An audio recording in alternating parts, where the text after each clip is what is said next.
घोंसले के भीतर दो नन्हे बच्चे चिंकू और पिंकू भूख के मारे बिलख रहे थे। मम्मा, भूख लगी है, क्या कुछ खाने को मिलेगा मम्मा? पेट में कुछ नहीं है मम्मा, कुछ ला दो ना। चिकी की आंखें भर आईं। हे भगवान, मैं क्या करूं? कैसे बताऊं कि बारिश शुरू हो गई है, लेकिन मेरे बच्चों का रोना मुझसे देखा नहीं जाता। भीगूंगी, गिरूंगी, चाहे जो हो, लेकिन इन्हें भूखा नहीं देख सकती। रुको मेरे लाल, मम्मा कुछ ले आएगी, चाहे जान ही क्यों ना चली जाए। परंतु एक बात याद रखना, जब तक मैं नहीं आऊं, घोंसले में से बाहर भी मत देखना और बाहर भी मत निकलना, समझ गए ना? अब इन दो बच्चों की माँ घर पर नहीं थी और बच्चे घोंसले में अकेले थे।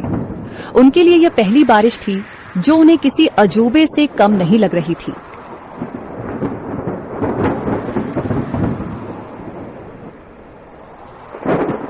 चिंकू बार बार गर्दन बाहर निकालकर देख रहा था।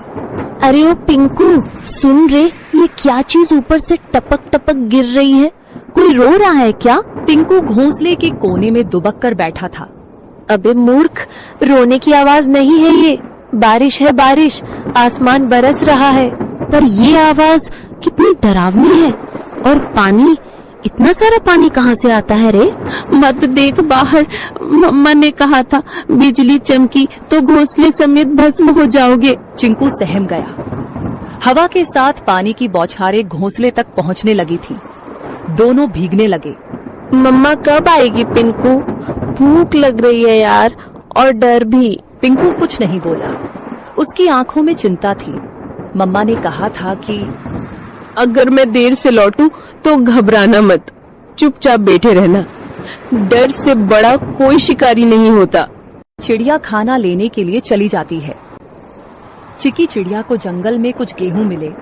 उसने वो गेहूं को अपनी पतली टांगों से पकड़ा और तेज बारिश में फिर से बच्चों के पास लौटने की ठान ली। बारिश और हवा में अपना जोर दिखाना शुरू कर दिया था। उसे ना चाहते हुए भी एक पेड़ की डाल पर बैठना पड़ा।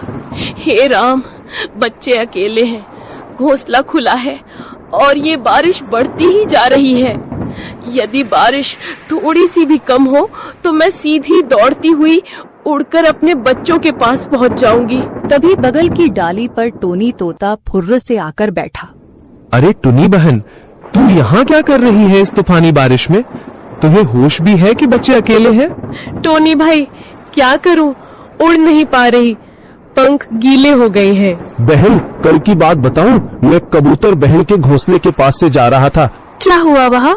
बहन, एक सांप आया था, बहुत लंबा और काला, चुपचाप डालियों के पीछे पीछे सरकता हुआ सीधा घोंसले तक पहुंच गया। फिर किसी ने देखा नहीं? मैंने देखा, मैं ऊपर ही उड़ रहा था। जब देखा कि सांप कबूतर के बच्चों के ऊपर झपटा, मैं चीखा जोर से, सांप सांप। सब पक्षी इकट्ठा हो गए, लेकिन तब तक बहुत देर हो चुकी थी। वो दो बच्चों को निगल गया बहन। चिकी सन्न रह गई। टोनी का चेहरा भावुक हो उठा। और जब कबूतर बहन आई ना, वो तो जैसे पगला गई थी। अपने घोंसले के पास आई तो देखा कि एक बच्चा खून से लथपथ पड़ा है और दो तो दिख ही नहीं रहे थे। वो बार बार पुकार रही थी, मेरे बच्चे, मेरे लाल, कहाँ चले गए तुम? उसके आंसू रुक ही नहीं रहे थे। अपने बचे हुए एक बच्चे को उसने पंखों में दबा लिया और फिर चुपचाप बैठ गई, जैसे दुनिया ही खत्म हो गई हो उसकी। मैं बता नहीं सकता कितना दर्द था उस माँ की आंखों में। टुनी की आंखें भर आईं। टोनी बोला, तू समझ रही है ना बहन, ये बारिश सिर्फ पानी नहीं लाती, भूख से तड़पते शिकारी भी लाती है। जल्दी निकल, पेड़ों की आड़ लेकर जा, मत रुक अब। चिकी चिड़िया उड़ती है और अपने घर की ओर जाती है।